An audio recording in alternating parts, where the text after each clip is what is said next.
Hi, and welcome to Enchantment of Eternity's review of The Walking Dead Season 7, Episode 1, The Day Will Come When You Won't Be. This video is a part of a series of videos where I review episodes of The Walking Dead, so I'll have to give a spoiler warning for The Walking Dead up to Season 7, Episode 1.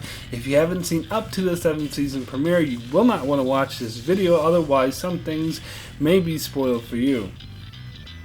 So those familiar with my channel may remember what my reaction to the 6th season finale Cliffhanger was.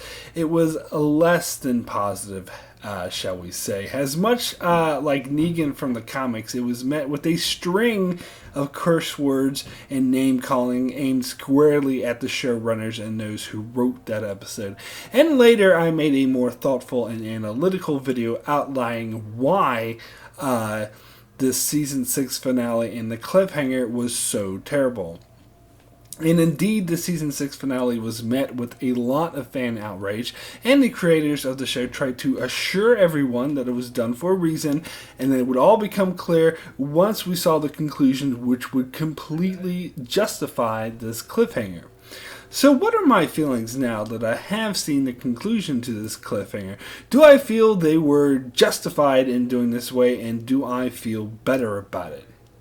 Come on. Of course not.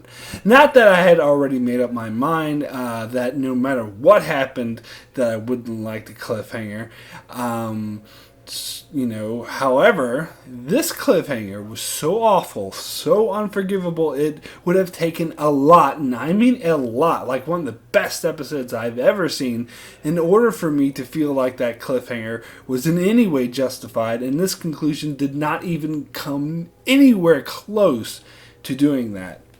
If you saw my original video on the subject, the word I kept coming back to is contrived, which was the main reason why I felt the 6th season finale was so horrible, because it was so contrived. It felt fake and obvious that there's some douchebag writer trying to pull my strings and get a reaction out of me, and I'm sorry, but that is never a sign of good writing.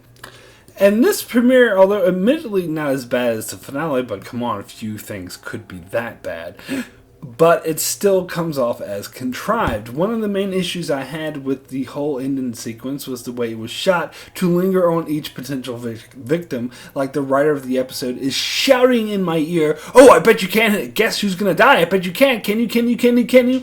And they continued doing this for the first 20 goddamn minutes of this episode. However, I can't say I'm surprised. It's based on the garbage that we saw in the season 6 finale. This is exactly the sort of hijinks that I expected to see. If, the fact that anything I thought they might do it for like 2 or 3 episodes. So I feel like giving them some credit at the very least for at least revealing it in the first episode. But that's like giving a police officer credit for arresting a man who robbed your house instead of arresting you. Because they shouldn't have done this bullshit cliffhanger in the first place. And even if they did, they should have revealed immediately who it was that got killed. But I knew they wouldn't do that because I know the type of bad writers that they are. And let me reiterate, it's not just that they made us wait, but the totally contrived manner in which they made us wait. I touched on this a bit before about how people were making the straw man that people didn't like this ending simply because they didn't like cliffhangers, which is like saying people don't like 50 Shades of Grey because it's a movie, so the people who don't like it simply do not like movies. It wasn't that it was a cliffhanger, it's that it was a particularly bad cliffhanger. There are still shows in the modern era that still pull off cliffhangers very well, like the show Dark Matter, which always has a stellar cliffhanger at the end of each season. So, as for the reveal of the kill, or as we now know, kills, that was also a bit disappointing. Whenever someone asked me during the break who I thought Negan killed, I typically refused the answer, as I felt to humor this question is simply giving these horrible writers exactly what they wanted. But eventually I would say that it's probably Abraham, so I did feel a bit of a gratification when it was revealed to be the big kill of the finale. I mean, it made sense because Negan said you're taking it like a champ and he's a big guy, but after that Daryl goes and tries to kill Negan, so as punishment, Negan kills Glenn. And this really disappointed me, because in the comics, Abraham had already died before this point, and of course Glenn was the one who was killed in this incident. So I thought it was brave of the show to take a different direction and keep Glenn alive, as it would have been so predictable for him to be the one to die, not only because he was the one in the comics to die, but also because they set up this dynamic with Maggie being pregnant and him and Maggie being so in love, and it would have been all too predictable and cliched for him to be killed. So it's like, holy shit, the show's actually doing something unexpected. Good for them. And then nope, they added an extra kill, which I should have known better than to actually give this show credit too soon. I should have realized that this show would find some way of sucking. But in a way, I'm glad they killed off Abraham, because they totally ruined his character by putting him with Sasha. But then again, that too made his death cliched and all too predictable. So let's see here. They make us wait for 7 months during a break to find out who Negan killed, and then they stretch it out for 20 more minutes once the episode starts, full of contrived bullshit, which is basically them just screaming in my ear, "Guess who died? Guess who died? I bet you can't, bet you can't." And then it turns out to be the guy who's already dead in the comics at this point, and the guy who did die in the comics at this point. What bullshit. Now, I'm not necessarily saying they should have chosen to kill someone else. They could have kept it as Glenn or Abraham and Glenn, as they did, but if you're going to be so predictable, then please, for the love of God, don't fucking cock tease me with it for 7 months and making it out to be this huge mystery. Just fucking reveal it in the goddamn finale. Although my friends Anna and Josh over from the YouTube channel Geeksiders said something in their video that I totally agree with, and that is that they should have ended the 6th season with Abraham dying and then added in Glenn as a bonus in the premiere. I would have been okay with that. In fact, I think that would have been infinitely better to do it that way and just cut out all this contrived bullshit altogether. But as these last couple of episodes proved, this show is not good. Now, as for the episode itself, I'm sorry, but it's hard for me to enjoy it, as I'm still hung up on how poorly the introduction of the Saviors was handled in Season 6, as they were first introduced as lame pushovers that Rick's group just plowed over, and then all of a sudden, in the Season 6 finale, the Saviors came off as omniscient beings who can be everywhere at once, and I can't get over that. Now, I had already gotten some comments with people trying to make lame-ass excuses for this, such as the Saviors that they encountered before were just like workers and not warriors, which is completely and totally not true. But I don't want to get too much into that again. And also people saying that the Saviors were able to be everywhere in the finale because there's so many of them. But again, that's totally not how they were established. So I'm sorry, that's complete BS, as was the whole introduction of the Saviors. So that affected my enjoyment of this episode, since it was so dependent on Rick being in this horrible no-win scenario, which I couldn't enjoy because this no-win scenario was so contrived and poorly executed.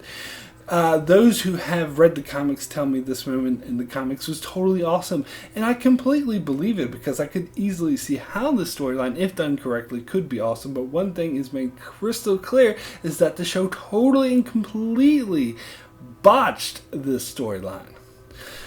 But there were some good aspects to this episode. I thought the whole through storyline about Negan trying to tame and somewhat control Rick was interesting and pulled off well, particularly with the ending scene where he was going to force him to cut off Carl's arm, which I actually thought he was going to do. And then it shows that, they're completely beat and defeated. So I do give this episode some credit for the way that was pulled off, which was pulled off pretty well. But I'm going to have to say something that no doubt will be unpopular and a lot of people will disagree with me, but I am not a fan of how they are portraying Negan so far. I think he could be a good character, but they're overdoing it and he comes off as a bit too cheeseball for me. So I'm not quite feeling this greatest villain ever vibe that so many people were talking about earlier. So as for the season going forward, I can very easily predict where it's going to go from here. We're going to get a lot of boring filler, dialogue-heavy episodes with Rick and his group dealing with this new dynamic of them being beat, and they're going to stretch this storyline out for the whole season. Not just the half season, but the whole season before they even attempt to strike back against Negan. And that sounds boring as fuck to me. So I'm not really looking forward to the rest of the season. The only thing that does have me intrigued is to see how Carol and Morgan go at the Kingdom and how meeting this group will affect things, which is the only thing I'm looking forward to, but we'll see. But if one were to ask me right now which show I like better, The Walking Dead or Fear the Walking Dead, I wouldn't be able to give a straight answer, as I think both shows have good potential that could do some great stuff from time to time, but totally botch it in favor of cheap tricks and publicity stunts. So honestly, I wouldn't recommend either show to someone who hasn't seen them before. So my rating for The Day Will Come When You Won't Be out of 10 is a 3, very poor. A poor conclusion to a poor cliffhanger that is in no way, shape, or form justified what is likely the worst cliffhanger in history, and kept up this contrived method of stringing us along for 20 freaking minutes. Although it wasn't all bad, as some aspects of the episode did work, but the negatives most definitely far outweigh the positives. So that's it for my review of The Day Will Come When You Won't Be. Please be sure to check out my channel as I cover more episodes of The Walking Dead. However, thankfully I have decided not to review this show every week, which I feel is a wise decision, as I'm sure we're in for a lot of boring filler episodes ahead. But when I see an episode I think is worth talking about, and I do have something to say about it, then I will make a video for it, so please be sure to keep an eye out for that. Also be sure to check out my channel for many more videos and other shows like Game of Thrones, Star Trek, and more, so be sure to subscribe so you can keep up with all of that. And thanks a lot for watching.